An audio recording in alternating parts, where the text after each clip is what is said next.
आप बीजेपी महिला आरक्षण का दिखावा कर रही है, उसका चाल चरित्र क्या है मैं आपको बताता हूं।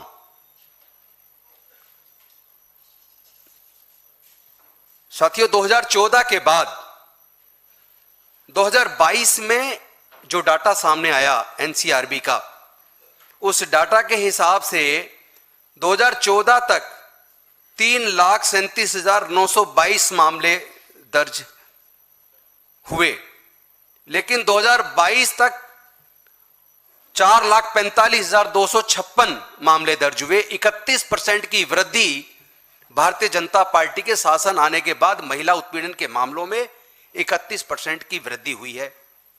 प्रति घंटे 51 महिला उत्पीड़न के अपराध दर्ज होते हैं, जिसमें बलात्कार के केसेस 31,000 से 32,000 के बीच हैं सालाना। प्रतिदिन 86 से 90 बलात्कार महिलाओं के साथ रोज होते हैं।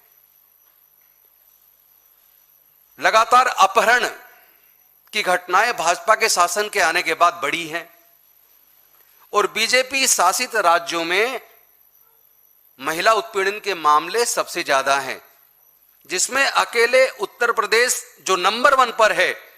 2022 में यहां महिलाओं के खिलाफ 65,743 मामले दर्ज हुए।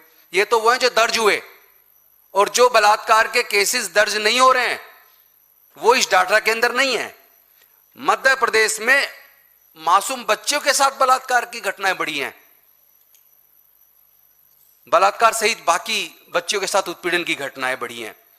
और ये वो बीजेपी है और वो प्रधानमंत्री हैं जो 2023 में मणिपुर के अंदर जिस तरह महिलाओं को निर्वस्त्र करके, इतना महिलाओं को पूरी दुनिया के सामने अपमानित करके पूरी दुनिया में भारत का नाम गंदा करने का काम किया, और उसमें प्रधानमंत्री जी एक शब्द नहीं बोल पाए।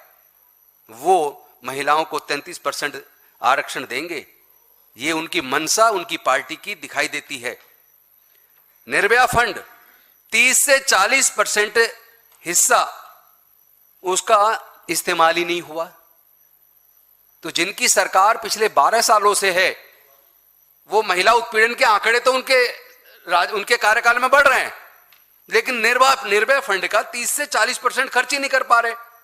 अब सजा का दर देख लीजिए, महिला उत्पीड़न के मामलों में कन्विक्शन रेट केवल 25 से 30% है। यह हालात बीजेपी के शासन में है। 90% से अधिक मामले ट्रायल के मामले पेंडिंग चल रहे हैं। और जानते हो कारण क्या, निष्कर्ष क्या निकला? निष्कर्ष निकला सुरक्षा का अभाव। बेटी बचाओ बेटी पढ़ाओ के भारी भरकम विज्ञापनों के बावजूद वास्तविक सुरक्षा के लिए पुलिस सुधार और बुनियादी ढांचे सीसीटीवी स्ट्रीट लाइट की कमी है। दूसरा, प्रशासनिक ढिलाई। हाथरस और उन्नाव जैसे मामलों में पुलिस की भूमिका ने यह साबित किया है कि तंत्र पीड़ित के बजाय रसूखदार आरोपियों के प्रति अधिक नरम दिखता है। सिर्फ कागजी आधार पर पॉक्सो दिख रहा है एक्ट, लेकिन उसके अंदर जमीनी स्तर पर जांच बहुत धीमी है और गवाहों को सुरक्षा नहीं मिलती है। जैसा मैंने अभी अजमेर की घटना बताई थी, जिस महिला के साथ 3 लोगों ने बलात्कार किया और जब उस महिला ने मुकदमा दर्ज करा दिया तो उसको दबाव बनाया कि आप केस वापस लो। जिस तारीख को उसका बयान होना था उससे 1 दिन पहले उसके घर पे जाके उसको कहा कि केस वापस लो, समझौता करो।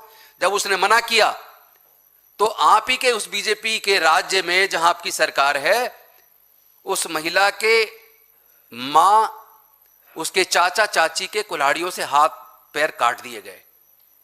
वो आज भी हॉस्पिटल में हैं और दोषी गिरफ्तार नहीं हुए। जब मैंने प्रेस कॉन्फ्रेंस की उसके बाद दोषी गिरफ्तार हुए हैं। ये हालात बीजेपी शासित राज्यों की है।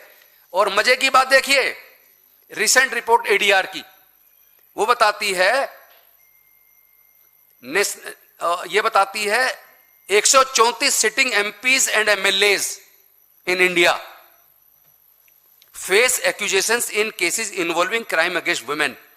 और उसमें सबसे ज्यादा बीजेपी के हाईएस्ट जो एमपी और एमएलए महिला उत्पीड़न के मामलों में बीजेपी के हैं। 134 में से 44 केसेस अकेले बीजेपी के सांसदों और विधायकों के खिलाफ महिला उत्पीड़न के दर्ज हैं।